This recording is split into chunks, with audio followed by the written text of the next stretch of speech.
ఒక వ్యక్తి దేవుడు తన కొరకు నిర్ణయించిన దశలోకి లేకపోతే జీవితంలోకి భవిష్యత్తులోకి వెళ్ళాలంటే మొదటగా ఆ వ్యక్తి దేవుడి చిత్తం ఏంటో కనుగొనాలంటే without knowing the will of God you can never walk in God's plan and God's purpose. దేవుని చిత్తం ఏంటి తెలుసుకోకుండా నీ గమ్యంలోకి నువ్వు ముందుకు వెళ్ళలేవు, నీ గమ్యం నువ్వు చేరలేవు. చాలా మంది అడుగుతారు, ఎలా తెలుసుకోవాలండి? How can I know my purpose? How can I know my call? How can I know who I'm I?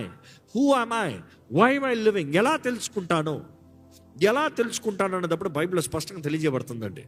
దేవుడు తన వాగ్దానాల ద్వారంగా, తన వాక్ ద్వారంగా మనకి తెలియజేస్తాడంట. నీవు ఎవరో తెలుసుకోవాలంటే ఒకటి దేవుణ్ణి అడగాలి. దేవుణ్ణి అడిగితే దేవుడు చెప్తాడు.